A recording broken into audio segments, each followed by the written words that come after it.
In the heart of the alien trade city of Varnus Prime, the streets always sang with noise, bright colors, and countless voices from dozens of species. The market was a living sea of scales, fur feathers, and shining chitin, where merchants shouted their deals and customers bargained with flaring gestures or complex pheromone clouds. Amid all this, a human woman named Mara walked with quiet steps, and at her side patted a large brown dog named Coda. His ears flicked to every strange sound. His nose twitched at every unfamiliar scent, but his stride stayed steady, always keeping half a step ahead of his owner, as if the entire world existed only to protect her. To most aliens, humans were strange enough, but what drew the loudest attention today was the dog. Some laughed, pointing with clawed fingers. Others whispered about how pathetic it looked for a species to keep smaller beasts as companions. A group of tall, scaled merchants broke into mocking laughter when Mara stopped at a stall and let Coda sit patiently beside her. They called out words in the trade tongue saying humans must be too weak to walk alone and that they needed little pets to guard them. Mara heard every word, but she did not rise to the bait. She smiled at the shopkeeper and bought her supplies, speaking in calm, steady tones. Yet one alien child broke away from his parents and came closer, curiosity outweighing fear. The child's bright eyes studied Coda before asking in halting human speech why humans kept animals. With them, Mara crouched and let the child pet Coda's thick fur. She explained that dogs were not toys or guards, they were family. They stood with humans in peace and in danger alike. The child tilted its head, trying to understand the idea of family across species before the parents pulled it back in alarm. At that moment, a larger shadow loomed. Threx, a local gang captain known for his cruelty and temper, swaggered forward. His crest rose in mockery as he shoved Mara aside, calling her a domesticated creature on a leash. Coda stiffened. His body froze into focus, ears pricked, muscles tight. His low growl rolled across the square like distant thunder. The laughter around them faltered. Some aliens took a step back, because though they had laughed at this beast before, none had ever seen eyes like that. Eyes that held steady, unblinking rage. Mara placed a hand gently on Coda's back, feeling the vibrations of his growl, and whispered for him to wait. But her calm presence did not ease the growing tension. Threx leaned closer, sneering, asking what the little pet would do if he crushed its owner before everyone. Mara lifted her chin, refusing to retreat. Her voice carried so the crowd could hear. Dogs protect their people, she said firmly, and people protect their dogs. We do not break that bond. Her words rang with quiet steel, and for the first time the market silence thickened. Not because they believed her yet, but because they saw Coda did not move an inch from his place in front of Mara. His eyes locked on Threx, and in that stare there was no hint of fear, no hesitation, only a promise that if one step more was taken, the dog would not stop until it ended. The crowd that had mocked and laughed before now held its breath. They did not understand the bond they were seeing, but they felt the danger hanging heavy in the air. Threx scoffed loudly, trying to brush off the tension, but he no longer pushed forward. He signaled his guards to stand back as he spat a final insult and stalked away. The laughter did not return. Not that day, not after what they had seen. For the first time, the market of Varnus Prime whispered in uneasy voices about the strange power of humans and the animals they called family. The next morning, Mara walked through the market with Coda at her side as if nothing had happened, yet the air was different. The whispers had grown heavier, and the mocking tones were softer, now replaced by cautious glances. But Threx had not forgotten his humiliation. He gathered his gang in a shadowed chamber that night, his voice dripping with venom as he swore no one would laugh at him and walk away. He declared humans were weak creatures, and if the city began to respect them, it would wound his reputation. Beyond those walls, Mara continued her errands as before, Coda alert and calm, never straying from her side. When they passed by a row of food stalls, the same alien child from yesterday waved timidly. Mara smiled and allowed Coda to sit so the child could approach. The parents hesitated but did not drag the child back this time. The little one touched Coda's ear and asked again why the dog had growled at the gang leader. Mara answered softly, saying that dogs understood loyalty and danger better than most. They felt when harm was near and acted without hesitation. She told the child that once a dog claimed you as family, it would never abandon you. That answer made the child pause with wide eyes and then nod as if something deep had been understood. Meanwhile, Threx ordered 2 of his guards to seize Mara and show the city that humans were nothing without their so-called pets. The attempt came in the middle of the market when one of the guards reached out to grab Mara's arm. Before she could react, Coda moved with speed no one expected. He leapt forward, his jaws snapping around the guard's wrist, not crushing but holding with perfect control. The guard screamed as he fell, his weapon clattering to the ground. Coda released at Mara's word and returned to her side, hackles raised but waiting for command. The crowd froze in shock. They had seen many creatures lash out in instinct, but never with such discipline, never stop on a single word. Mara raised her voice for all to hear, telling them she had not attacked but defended herself and her companion. She pointed to the glowing eyes of the market cams that had recorded everything, and warned that lies would not protect Threx now. Drones from the city patrol arrived. Buzzing above the scene, Threx himself appeared, rushing forward with loud accusations claiming the humans had attacked first. Yet the drones replayed the footage in bright projection showing exactly what had happened. The guard had struck first.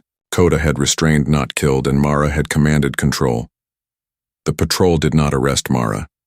Instead, they issued a warning to Threx about disturbance of peace. His jaw tightened, his pride boiling, but he could not fight the evidence.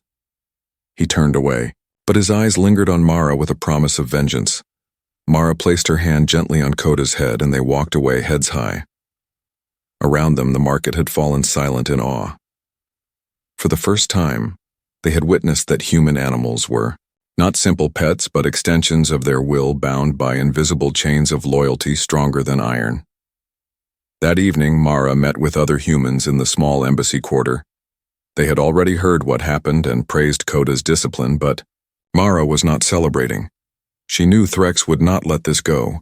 He had seen his pride wounded twice, and men like him never stopped until they reclaimed it. The humans discussed preparations. The consul explained to a circle of curious alien allies that the bond between human and dog was not a trick of training but a link of heart and trust, forged over countless generations. He compared it to a pack where each member shared the same breath and fate. The aliens listened, but many still did not understand. They thought humans exaggerated because in their cultures animals were tools, not partners. Still, the humans prepared because they understood what was coming. Threx had made himself an enemy of a dog, and more dangerous still of the humans who stood with that dog. And in the quiet streets of the embassy, Coda sat with eyes glowing in the starlight, ears turning at every distant sound as if he too understood that the next move would not come in peace. The days that followed carried a strange tension across the market district, as if every alley and corner hummed with quiet expectation. Mara continued her routine, but she did so with sharper eyes, scanning the flow of strangers and the shifts in the crowd. Coda never strayed. From her side, his nose twitching with every unfamiliar scent, his ears always alert to the smallest change in sound. The event with Threx had left an impression, and while some still muttered about humans being weak, many now avoided looking directly into Coda's steady eyes, for those eyes had burned into memory that a simple command could call off fury. Faster than any weapon, at the small human embassy, Mara sat with the consul and 3 other humans, a mechanic named Jonah, a medic named Clara, and an older scout named Rin. They gathered in the briefing chamber with Coda resting by the door, silent but watchful. The consul explained that Threx had begun leaning on shopkeepers who had dared to support Mara, or even speak neutrally of humans. Some stalls were vandalized, some owners threatened, and a few had been forced to pay heavy tribute.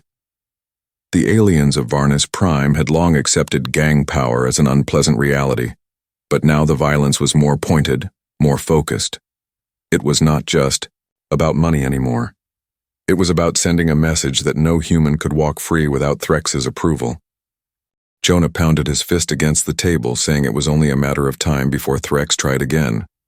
Clara added that if the gang chose violence, it would not only be humans who suffered because the market was full of families and children. The consul agreed and reminded them that their strength lay not in muscle or numbers, but in preparation. He spoke of the pack bond, explaining once more to alien visitors who had come to listen. The humans trusted each other with their lives, and their animals were woven into that trust. It was not a story of dominance but of partnership. The aliens shook their heads, some confused, others dismissive. They did not believe that such emotion could mean much in a fight. They could not see how affection and loyalty could stand against weapons and gangs, but Mara knew better. She spent long nights with her small group making preparations. They mapped every exit from the embassy quarter to the market. They built safe houses out of abandoned storage units, stocking them with water and med kits. Clara taught basic first aid to willing alien allies, while Jonah showed them how to use sticky foam grenades, simple non-lethal tools that could jam a weapon in seconds. Rin walked the rooftops, marking vantage points in blind alleys, always speaking to Coda in low tones as if testing whether the dog could follow his gestures. The truth was, Coda did not need much guidance. He learned quickly, moving toward the places Rin indicated, sniffing the paths and memorizing every turn of stone and metal. Each night before resting, Mara would walk the empty lanes with Coda, letting him track the scents left behind by Threx's men. Sometimes he pulled toward a dark corner, sometimes toward a pile of refuse, but Mara learned to trust his nose more than her own eyes. The dog never forgot a face, never lost the thread of a trail, and each time he stopped and growled softly, she felt the tension coil tighter in her chest. Rumors spread across the city that the humans were overreacting, setting up defenses for threats that might never come. The counselors called it human paranoia, but Mara called it survival. She had grown up on stories of human colonies attacked and defended by nothing more than will and planning. She knew better than to wait for the first strike. Threx might believe himself untouchable, but every action he took, every face he sent against her, was one more scent burned into Coda's memory. One more pattern marked by the humans watching. On the third evening, Mara returned to the embassy to find a message scrawled across the door in harsh alien script. It read, "Leave with your animals, or be hunted." She knelt beside Coda, tracing the letters with her hand, and whispered that the hunt would not go the way Threx expected. The dog pressed his head against her shoulder, breathing warm, steady breaths, and she felt the bond like a shield around her, stronger than stone. For the first time, Mara believed not only that they could survive what was coming, but that they could change the city's view forever by showing that loyalty and love were sharper weapons than any blade Threx carried. The warning written across the embassy door was not the end, but only the beginning, because Threx could not let his threats fade into empty air. And so one night, when the market was winding down and the stalls were closing, he chose his moment to strike. Mara had taken a narrow tunnel that cut between 2 blocks of warehouses. Her basket filled with supplies, Coda trotted close by his ears, twitching to each drip of water and scrape of boot that echoed faintly along the walls. Mara felt the change in him before she heard the danger. His body stiffened, his tail lowered, his head angled forward, and then the shadows stirred as 3 figures stepped into the passage, blocking the way. The tallest of them sneered and told Mara that her leash was too long and that Threx wanted to shorten it before she could even answer. The second moved forward, reaching for her shoulder, but Coda burst into motion, not reckless, not wild, but swift and precise. His teeth flashed, but instead of going for flesh, he snapped at the weapon hand, sending the blaster skidding across the floor. His body twisted low to knock the alien off balance, and then he stood guarding with teeth bared. The second figure cursed and staggered back while the third tried to flank them, but Mara had trained for this. She pulled a small canister from her belt and tossed it against the wall, where it burst into sticky foam, spraying wide and clinging to armor and weapons. The alien shouted in frustration as his legs locked together and his weapon jammed. Mara grabbed Coda's collar and pointed back, the way they had come, but the dog's nose flared and he yanked her toward a side panel nearly invisible in the dim light. She hesitated only a moment before trusting him, pressing her hand against the seam. The old service shaft hissed open dust, falling in thin streams, and Coda led the way into the narrow dark. The passage stank of rust and oil, but the sounds of pursuit drove them forward. The shaft twisted down and out, until it opened into an old maintenance corridor. Mara pulled a small beacon from her pack and pressed it against the wall, marking their escape path, while Coda sniffed ahead with relentless focus. Behind them, Threx's men cursed and tore at the foam, while others rushed to cut them off ahead, but by the time they regrouped, Mara and Coda had already vanished into the maze of forgotten tunnels. She emerged finally in the dim light of the embassy quarter, heart still pounding. She set her basket down and crouched to rub Coda's neck, whispering her thanks. The dog leaned into her hand, steady as always, but his ears flicked toward the city above as if he knew this was only the beginning. Back in the embassy, Mara did not rest. Instead, she gathered Jonah, Clara, and Rin and laid out what had happened. She showed them the beacons she had planted and the patterns Coda had found. Rin grinned and said the dog had better instincts than most scouts. Jonah traced lines on a map, noting where they could set ambushes. Clara prepared medkits with fresh supplies, and the consul listened carefully before nodding gravely. He told them it was time to stop reacting and start choosing their ground. That night, Mara sent a message to Threx, not on paper, not through rumor, but through the trackers she and Rin had planted while escaping. The tiny devices clung to the armored vehicles of the gang, blinking silent signals back to the embassy. She recorded her voice into the channel, calm and steady. "You threatened a dog's owner," she said. "Now you face the pack. The next morning." The vehicles rolled into the streets, but their movements were no longer secret. Every turn, every stop was known, and the humans watched from hidden places. Mara walked openly with Coda through the market, her head high, while whispers spread about her message. The city had never seen a human speak to a gang captain like that and survive. The aliens wondered if it was madness or something else. Threx laughed loudly in public, mocking the idea of a pack and declaring humans were still pets with sharp teeth. But in private, he switched his gang to armored transports and sealed routes because the seed of fear had been planted and no amount of laughter could hide it now. The market dawned under a strange quiet, as if the city itself knew that violence was coming. The stalls opened, but fewer voices called out and many shopkeepers kept their shutters half closed. The air carried a heavy stillness that pressed down on everyone. Mara stood at the edge of the square, with Coda beside her, watching the horizon. She knew Threx would not wait much longer. Pride was a dangerous fuel, and he had been mocked too many times already. Around her, Jonah, Clara, and Rin moved into position. Jonah checked the power relays hidden beneath the floor. Clara guided children and elders quietly toward safe houses, and Rin signaled from a rooftop where his eyes could see the entire grid. Coda pressed his nose to the ground, then lifted it with a soft growl that carried warning. Mara placed her hand on his back, whispering that she understood. The first roar of engines shattered the calm as Threx's transport stormed into the square, armored plating glinting beneath the morning light. Gang members spilled out weapons, raised their voices jeering, as they declared that humans and their pets would be caged before the sunset. But the market was nearly empty, their show of force meeting only a few scattered onlookers. Threx shouted in anger, demanding to know where the cowards had fled. And then, the lights snapped out. Every lamp along the square went dark. The vents overhead pushed hot air into the narrow space, and the floor beneath their boots grew slick with the coating that Jonah had prepared. The gang staggered, their formation breaking, as feet slipped and claws scraped against smooth stone. The humans moved quickly, Mara and Coda leading responders through side passages. Coda barked once, a sharp command that guided those who had hidden to safety, while Mara directed them toward exits. Clara appeared like a ghost at the edge of the smoke, pulling wounded civilians away before they could be trampled. The gang cursed and fired blindly, but their blasters hissed and sparked as sticky foam clogged their barrels. Rin called down from above, marking positions with precise shots of harmless light that dazzled and confused the attackers.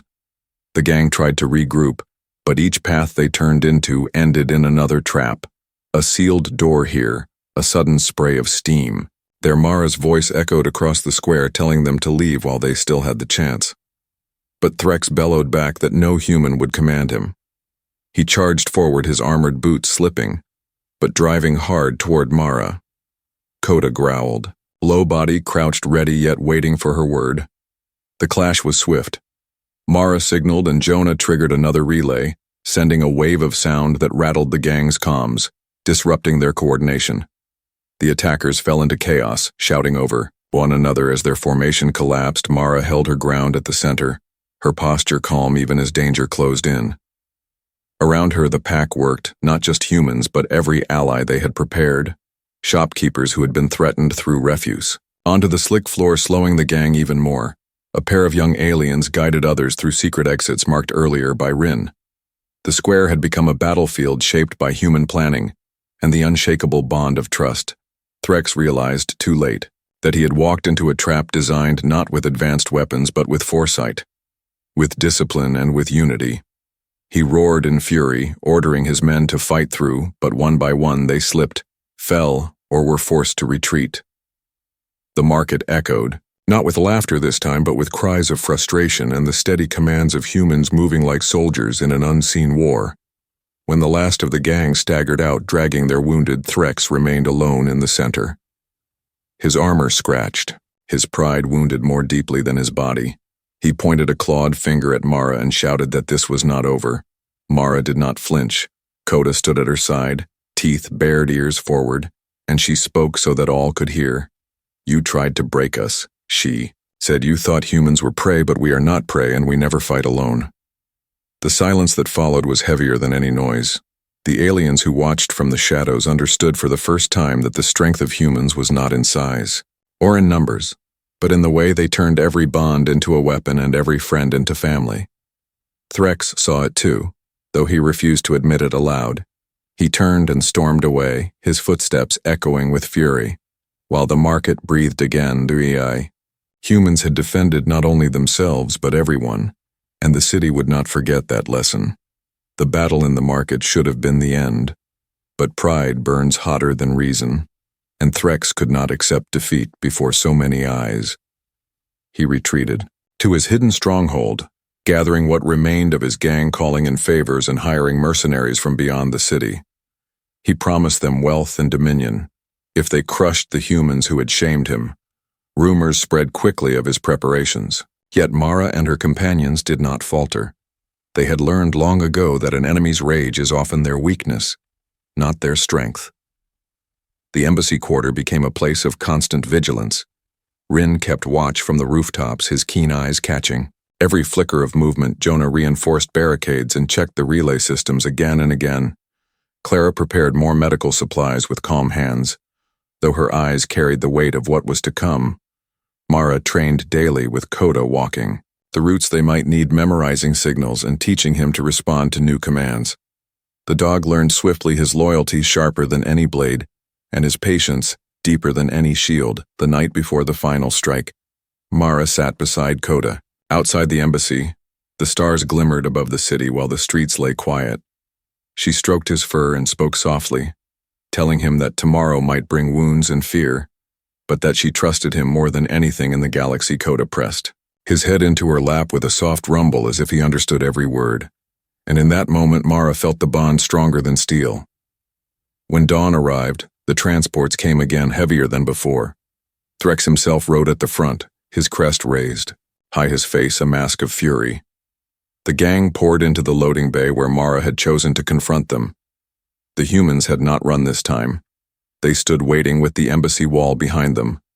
Coda at Mara's side, Jonah to her left, Clara behind. With medkits, Rin above with a clear view of every angle, Threx raised a blaster and called the humans cowards and vermin. He spat on the ground and declared that today he would prove that no pet and no owner could stand against him. He leveled his weapon directly at Mara, but before he fired he made a fatal mistake. He mocked Coda, calling him a toy, a creature bred for tricks and obedience and nothing more. The insult cut through the air like a blade. Coda's body stiffened, his eyes locked. On to Threx, unwavering. Mara whispered stay, and Coda held his ground, but the tension ran like fire through the air. Threx fired once. The bolt grazed Coda's shoulder, sending a flash of pain through him. The dog let out a sharp sound and surged forward, every muscle screaming for action. Mara's voice rang out in command, a single word that froze him mid-lunge. The aliens watching gasped at the sight. They saw a wounded beast restrain itself at the sound of its human's voice. They saw control, not chaos, loyalty, not madness. Rage and mercy balanced together in a single heartbeat. Coda trembled with the need to strike, but he obeyed. He lowered his stance, growling deep, but did not cross the final line. Mara stepped forward, her face calm though. Her heart hammered. She told Threx that he had already lost because he could not understand what he was facing. He thought strength came from fear and dominance, but true strength was choosing when to unleash power and when to hold it. She told him that mercy was harder than fury and that humanity had learned to wield both. Before Threx could answer Jonah, and Rin moved swiftly, cutting off his escape. Clara rushed forward to bind Coda's shoulder, even as the dog kept his eyes fixed on the gang leader. Threx found himself cornered weaponless, his mercenaries scattered by traps and confusion. The fury in his eyes remained, but for the first time there was also fear, because he had seen what no alien had truly understood before. He had seen a dog wounded and raging hold back at a human's word, and he had seen humans stand together with unbreakable unity. The patrol drones arrived too late to see the worst of it, but they found Threx restrained and the humans standing firm. They recorded every testimony, every image, and every voice that described what had happened. The story spread before the day had ended, and the people of Varnus Prime began to whisper with new respect, never again with laughter. The humans had faced the fury of a gang and survived not with superior weapons but with loyalty, discipline, and courage woven into every action. The image that lingered in every mind was not of Threx shouting or firing, but of a single dog halting mid-attack because one human spoke a word. The city of Varnus Prime did not return to normal in a single day because the echoes of the battle still lingered in every street, yet the change was clear and undeniable. Where once there had been laughter and mocking tones whenever humans passed, now there was silence broken only by cautious respect. Threx had been dragged away by the patrol drones, his gang scattered, his power broken. The council of the city convened in haste to decide what should be done because for the first time the authority of the gangs had been challenged not by a rival syndicate, but by a handful of humans, and one loyal dog. In the great chamber, the merchants and counselors argued, voices rising and falling. Some feared angering other gangs if they honored the humans. Some whispered that the city could no longer ignore what had happened. The testimony of witnesses was played over and over, the images of the market war, the recordings of Coda stopping at a single word even after being wounded. The counselors who had once rolled their eyes at human talk of family bonds now sat in uneasy silence because they could not dismiss what their people had seen with their own eyes. Mara was invited to speak before the council. She walked into the chamber with Coda limping slightly at her side, a bandage still wrapped around his shoulder but his eyes sharp and steady. The hall filled with murmurs as every alien turned to look. Mara lifted her chin and spoke with calm strength. She said that humans did not come to Varnus Prime to rule or to fight, but to live and trade in peace. She said that her dog was not a weapon, but family, and that when Threx struck, he did not just strike at a human. He struck at that bond. She told them that dogs and humans together stood because they would not abandon each other, and that this loyalty was the reason humanity had survived on harsh worlds and through endless trials. For a long moment there was silence. Then one merchant who had once laughed the loudest stood and admitted that without the humans, many more civilians would have died when the gang attacked. Others followed, saying they had seen humans fight not only for themselves but for the city as a whole. The councilors finally voted to outlaw the gang and to pass new laws banning the slurs that had been used against humans and their companions. It was a small change in writing, but in spirit it was enormous. The laughter at human pets was no longer safe. It was no longer the language of the crowd. The markets slowly reopened. Shopkeepers who had once hidden their support now stepped forward, hanging small signs outside their stalls, written in the trade tongue and in English. Dogs welcome children gathered around Coda when Mara passed through, letting their hands stroke his fur, while their parents watched with something close to gratitude. The alien child who had first asked why humans kept pets came again and looked up at Mara with wide eyes. The child asked why humans risked so much for animals when most species would never do the same. Mara crouched so the child could see her clearly and answered, "Because they are family, and family makes us stronger." Coda wagged his tail gently, pressing his head against the child's hands, and the simple act carried more weight than any speech could. The people who watched understood something new, that loyalty was not weakness, and that Love was not a chain but a shield stronger than armor. In the weeks that followed, the story spread across the city and beyond. Traders carried the tale to distant worlds, each adding their own embellishments. But the core remained. A human woman, a loyal dog, and a gang brought low not by overwhelming power but by the unbreakable bond of trust. It was told in taverns as a warning never to threaten a dog's owner when the owner was human, and it was told in quiet homes as a lesson about the strength that comes from family. Mara continued her life in Varnus Prime. But now when she walked the markets, Coda at her side, the space around them filled with respect instead of mockery. Shopkeepers greeted her openly. Children waved, strangers stepped aside not out of fear but out of recognition. They had seen what humanity brought to their world, and they could not forget. One evening, Mara paused at the edge of the market, watching the sun dip below the spires of the city. The stalls glowed with warm light. The laughter that rose now carried no cruelty, only relief and peace. She looked down at Coda resting at her side, his eyes half closed, his breathing steady. She whispered softly that they had done well, and Coda wagged his tail as if to agree. The council had its laws, the gangs had their lesson, and the city had its story, but Mara had something far simpler. She had her companion still alive, still loyal, still by her side. And in the quiet of that evening, she knew that the bond between human and dog had not only saved her life but had changed an entire city.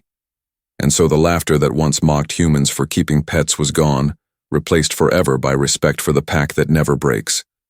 The story of Mara and Coda became a truth, carried in the hearts of many. Never threaten a dog's owner when the owner is human.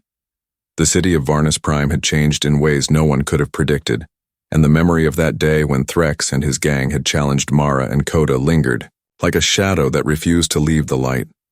Every corner of the market carried whispers of the humans who had walked unflinching into danger, and the dog that had stood with unwavering loyalty. The council passed new edicts, not because they feared humans, but because they had witnessed a force stronger than power or money, stronger than intimidation or threat. The bond between human and dog had become legend, spreading to distant worlds, carried by traders, by travelers, by those who had seen. The courage firsthand. Mara walked through the streets now, and the air around her seemed different, lighter, as if the city itself breathed relief and admiration. Children ran to pet Coda, their small hands brushing against his fur, and in their eyes shone wonder and respect. Merchants greeted Mara openly, and other humans who had arrived with trade or curiosity were welcomed, not with suspicion but with cautious reverence.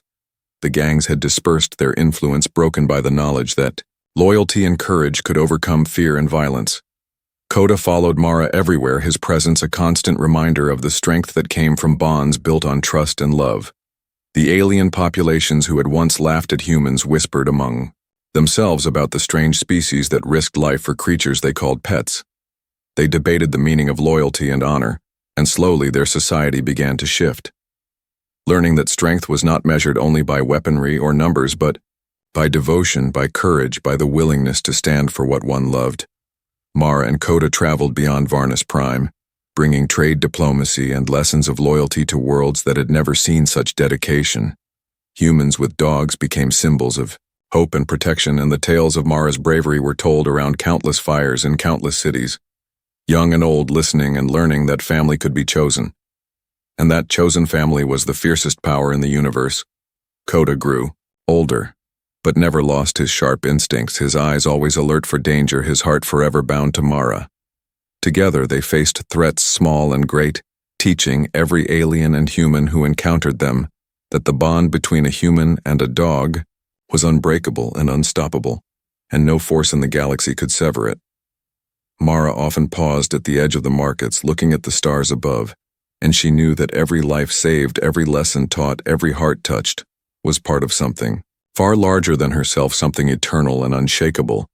The city of Varnus Prime stood as a testament to change, to courage, to loyalty, and every time a new human walked with their dog through the streets, the eyes of the crowd held respect instead of mockery for the pack that never abandoned each other, and for the humans who risked everything for love and loyalty in a galaxy that often forgot the meaning of both. Mara whispered to Coda as they watched the twin suns set casting golden light over the city that they had changed more than any council, more than any law, more than any weapon could have done. And Coda leaned against her leg, resting his head, knowing that this was a bond stronger than time itself, and the stories would never be forgotten. Never again would humans be laughed at for keeping pets, and never again would a dog owner be underestimated for their courage, because the galaxy had learned the truth through Mara and Coda, and that truth was simple yet absolute, that loyalty, love, and courage together could move